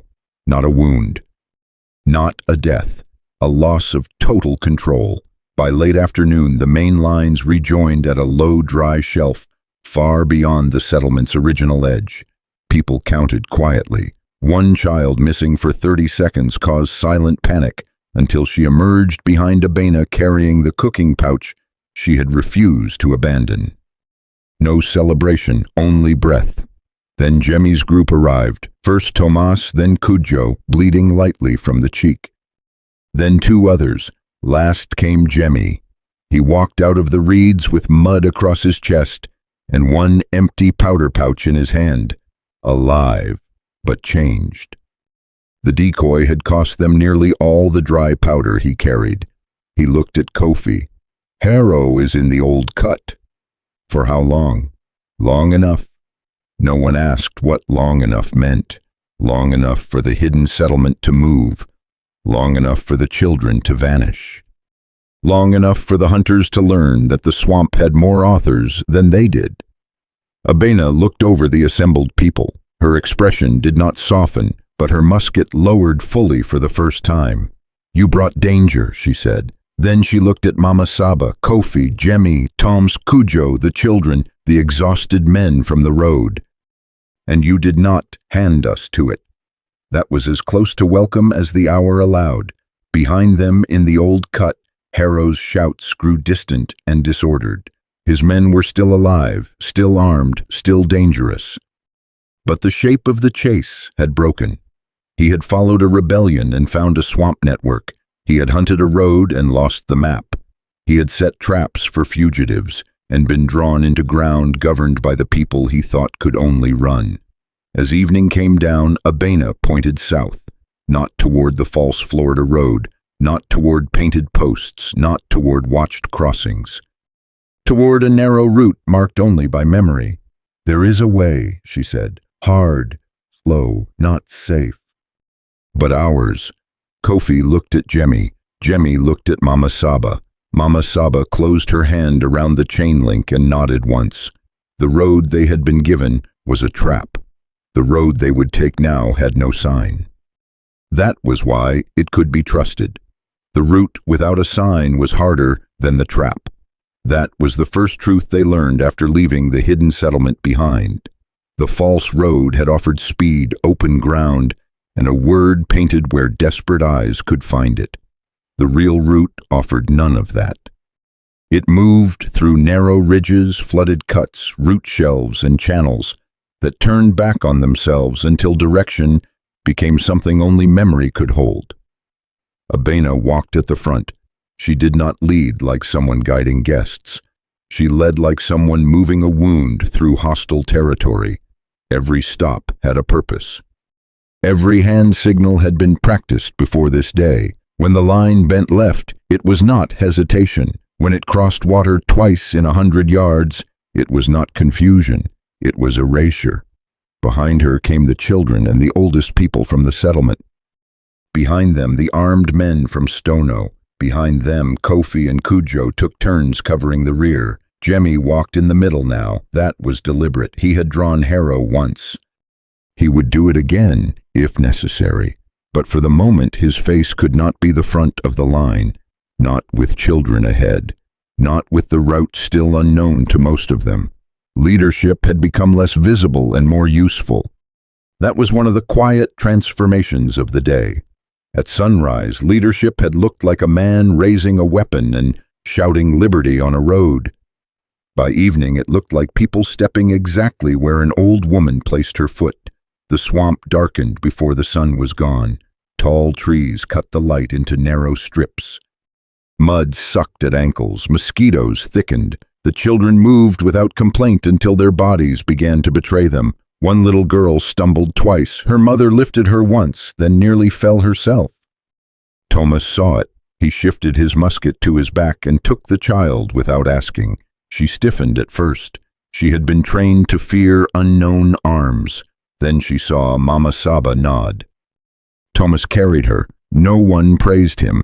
That made the act cleaner. The path opened into a shallow basin surrounded by black roots. Abena stopped and crouched. Her fingers touched the water surface. Kofi watched her face. "What is it?" She pointed to the far bank. "Too still." Jemmy stepped forward. "What does that mean?" "It means something passed and did not leave properly." The others looked. Most saw only water. Abena saw interruption. A reed bent backward against the current. A patch of mud pressed smooth where water should have rippled. A branch resting with its broken end facing the wrong way. She turned to Kofi. "Harrow is not in the old cut anymore." The news moved through the line without sound. The delay had worked, but not forever. No plan survives the full weight of men determined to restore their power. Harrow had lost time, men, formation, and certainty. But he still had weapons. He still had rage. He still had the law of the colony behind him. He could fail repeatedly and still be called lawful. The fugitives could succeed repeatedly and still be called criminal. That imbalance was the foundation of the entire country around them. Jemmy looked toward the basin. "Can we cross?" Abena shook her head. "Not with children, not quietly." Kofi studied the ground. The basin formed a bowl. The route ahead narrowed through a gap between two root walls. If Harrow reached the rear before they cleared it, the group would be trapped in a funnel. He saw it. Jemmy saw it. Jemmy. Abena saw it. Mama Saba saw their faces and understood before anyone spoke. "We split again," she said. Abena answered immediately. "No. If we stay together, we slow enough for him to choose the fight." Abena's jaw tightened. "If we split wrong, he catches the weak line." Mama Saba looked at the children. "Then the weak line must not look weak." That sentence changed the decision. Kofi stepped into the center of the group. "The children go with Abena through the narrow gap." Jemmy looked at him. "And us? We make Harrow believe the armed line is the main body." Tomas lowered the child carefully into her mother's arms. His face had already accepted what was coming before his mouth did. "How?" Kofi pointed toward the basin. "We give him the thing he still wants."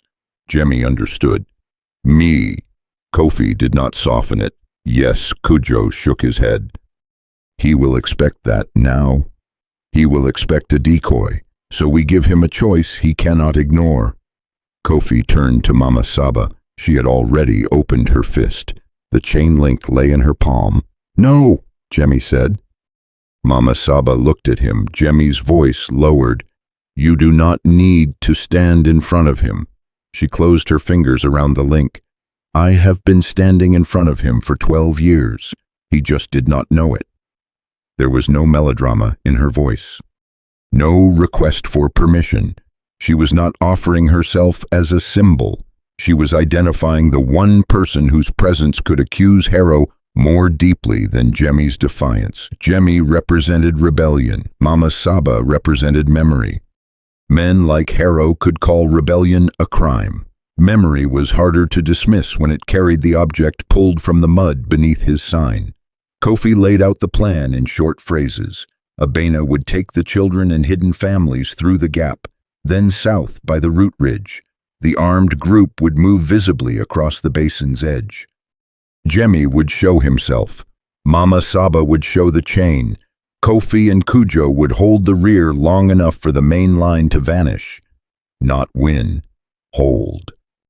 The difference mattered. They had never possessed enough powder to win a battle in the open. Their victories had come through misdirection, terrain, restraint, and refusing the enemy's chosen ground. This would be the most dangerous version of that principle. Abena came close to Kofi. "If you draw him too close, I cannot come back. Do not come back." She looked at him for one hard second, then nodded. The children moved first. No crying, no questions. No bright promises whispered to make adults feel less guilty. Their mothers guided them low through the gap. An old man covered the rear of that line with a fishing spear. Abena disappeared last. After pressing 2 fingers to Mama Saba's shoulder, the armed group remained. Fewer now. Jemmy, Kofi, Thomas, Kujo. 3 men from the road. Mama Saba. 7 bodies against the approaching weight of militia law. They moved to the basin edge and waited. The wait was worse than movement. Pursuit makes fear active. Waiting gives fear time to name each possible ending. Then the dogs came. Not many. 2. Tired, wet, agitated, but still dangerous. Behind them, men moved through the trees with less order than before. Harrow emerged last, covered in mud to the thigh, one sleeve torn, hat gone. He no longer looked like a clean instrument of control. He looked like what he was, a violent man dragged into a place where his authority had begun to rot. He saw Jemmy first. His face tightened. Then he saw Mama Saba, then the chain in her hand. For a moment, everything stopped. Harrow knew what it was. That was clear. Not because he confessed. Men like him rarely confess when silence can serve them, but recognition moved across his face before he could bury it. Mama Saba raised the chain link. "This was under your sign." Harrow's men glanced at him. That was the first cut. Not physical, social. The accusation had been made in front of his own men, not by another planter, not by a magistrate. By an old black woman he would have preferred to classify as property, witnessless and dismissible. But she stood armed with proof taken from the ground he had prepared. Harrow lifted his gun. "Drop it!" Mama Saba did not. Jemmy stepped slightly in front of her. Harrow's eyes shifted to him. "You should have stayed on the road." Jemmy answered coldly. "You should not have painted a grave as freedom." One of Harrow's men swallowed. Another looked toward the basin, trying to count the fugitives. That was the point. Let them count wrong. Let them believe the whole group stood here. Kofi stayed near the left root wall, mostly hidden. He watched the dogs, not Harrow. Dogs pulled men toward certainty. If the dogs broke toward the gap where Abena had taken the children, the plan failed. Kofi reached into his pouch. He had one piece of cloth left from the false sign, smeared with mud and old paint. He had kept it for this. He threw it low into the water toward the opposite side of the basin. One dog snapped toward the movement. The handler cursed and pulled it back.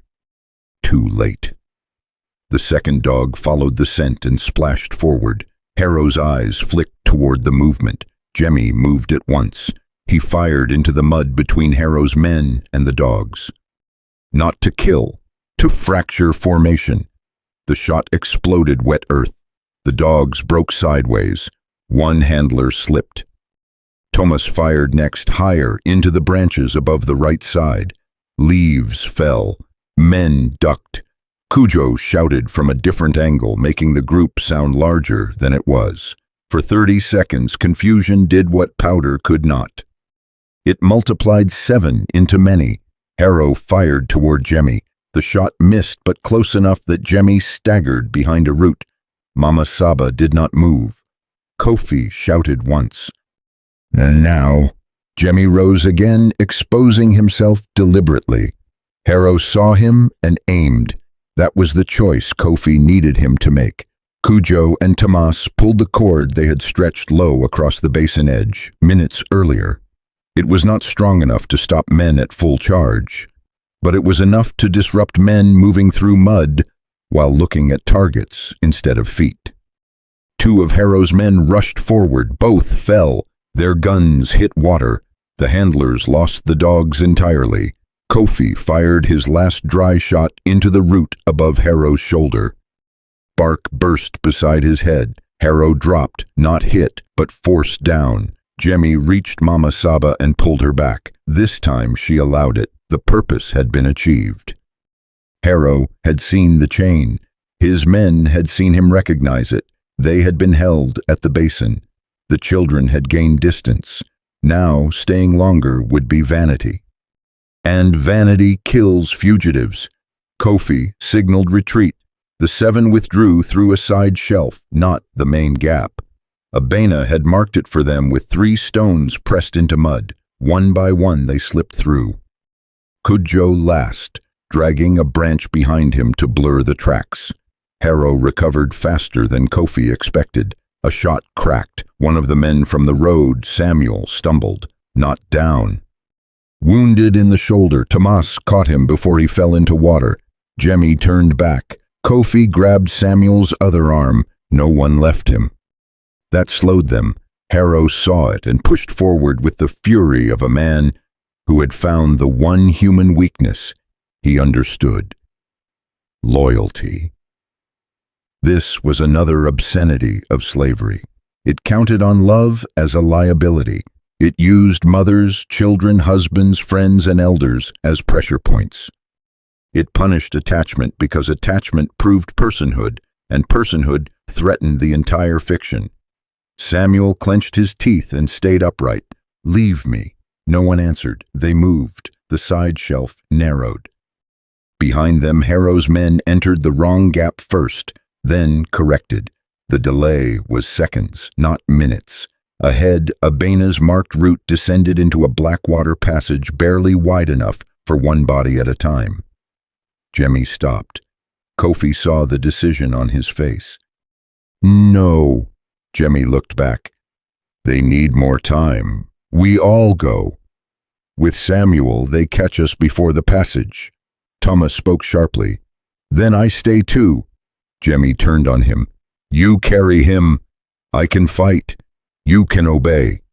The words hit Tomas hard because this time obedience was not submission. It was trust under discipline. Kofi stepped close to Jemmy. "You do not have to die to prove the road mattered." Jemmy looked toward the sounds behind them. "I am not proving the road." He looked at Mama Saba. "I am closing it." There was no time left to argue. Jemmy took 2 powder charges from Kofi's pouch, though both men knew one might be damp. He kept his musket and 1 pistol taken from the crossing. He positioned himself at the narrow shelf where roots forced any pursuer into single file. A bad place to run through, a good place to hold. Mama Saba stepped to him. For 1 second, the story of the day stood between them, the public cry and the private grief, the man who shouted liberty and the woman who had carried the name of Nzo through 12 years of silence. She pressed the broken chain link into his hand. Jemmy tried to refuse. She closed his fingers around it. "Not for death," she said. "For witness." He nodded. Then he turned back toward Harrow. The others moved into the Blackwater passage. Kofi was last to leave before Jemmy. He looked back once. Jemmy did not look heroic. He looked tired, wet, and fully aware that was more honest. Harrow appeared through the reeds with 2 men. Jemmy raised the pistol. "Stop!" Harrow did not. Jemmy fired. The shot hit the mud at Harrow's feet, forcing him back. Not a kill, a command. Harrow shouted for his men to flank. There was no flank. Not there. Only water, roots, and the narrow shelf. The ground had finally reduced the hunter to the same condition he had tried to impose on others. Limited movement, limited sight, limited certainty. Jemmy held him there, 1 minute, then 2. Time enough for Samuel to be carried through the passage. Time enough for Tomas to pass the wounded man into Abena's hands. Time enough for Kofi to guide Mama Saba across the last root bridge. A final shot sounded behind them, then another, then silence. No one stopped. That was the cost of survival. Sometimes the body wants to turn toward the person who held the line. The mind must refuse because the living still need distance. Kofi's face hardened into something unreadable. Mama Saba walked beside him without speaking. Thomas understood before anyone told him. His eyes changed, but he kept carrying Samuel. That was Jemmy's last order, continuing after Jemmy's voice was gone. Near full dark, the lines reunited beyond the Blackwater passage. Abena counted children, elders, armed men, wounded, missing. One name was not spoken aloud at first. Then Mama Saba said it. "Jemmy." No one answered. The name did not vanish. It entered the group and stayed there. They did not reach Florida that night. That matters. A dishonest story would end with clean arrival, open gates, and a border crossed under stars. Real history rarely grants such mercy. The rebellion near Stono was met with force. The colony answered resistance with punishment, surveillance, and new laws designed to tighten control over black life. That is what slaveholding power does when it is frightened. It calls its fear security and writes it into law. But this story does not end only where the oppressors tried to end it, because some reached the hidden route. Some children from the settlement moved before Harrow could find them. Samuel lived long enough to be carried beyond the basin. Tomas, who began the day mistaking caution for cowardice, became the man who carried the wounded without asking whether it made him slower. Kofi, who had spent years repairing the weapons of the men who hunted him, used every piece of their knowledge against them. Mama Saba carried the chain link no longer in her fist, but in a small pouch tied against her chest. Not as a relic of defeat, as testimony. The link proved that the false sign had stood above human suffering. The missing sign proved that a lie, once exposed, could be uprooted. Days later, a patrol found the white-painted post still planted sideways in the mud, the word Florida pointing into black water. They pulled it out, they burned it, then they denied what it meant. That denial should surprise no one. Power often destroys evidence and calls the absence of evidence innocence. It burns the sign and says there was no trap. It buries the chain and says there were no captives. It punishes the rebels and says there was no reason to rebel. But memory does not belong only to the record keeper. It belongs to the people who carried names through swamps. To the children taught which roads were false. To the old woman who remembered Nzo. To the young man who learned that fear, disciplined, could become strategy. To the man who stood at the narrow shelf and forced the hunter to stop. By morning, the road south was no longer a single promise. It was a question: who painted it, who guarded it, who profited when the desperate followed it, and who had the courage to pull the sign out of the mud. That is the part the official record would prefer to make small. It can count the dead. It can name the rebellion. It can describe the punishment. But it cannot fully contain the moment when enslaved people stopped accepting the map drawn for them and chose a route the hunters did not own. The road to Florida was real for some. The false road was real too, and between them stood the truth this story leaves behind. Freedom is not always found by following the loudest promise. Sometimes it begins when the hunted look at the sign, see the trap beneath it, and refuse to step where they were expected to fall. If this story reached you, subscribe for more dark historical stories that expose what the official record tried to bury. And comment your location below, not just where you are watching from, but what you believe happened after the swamp swallowed Harrow's map. Did Kofi and Mama Saba reach another free route? Did Tomas carry Jemmy's name south? Or did the burned sign become a warning passed from one hidden settlement to the next?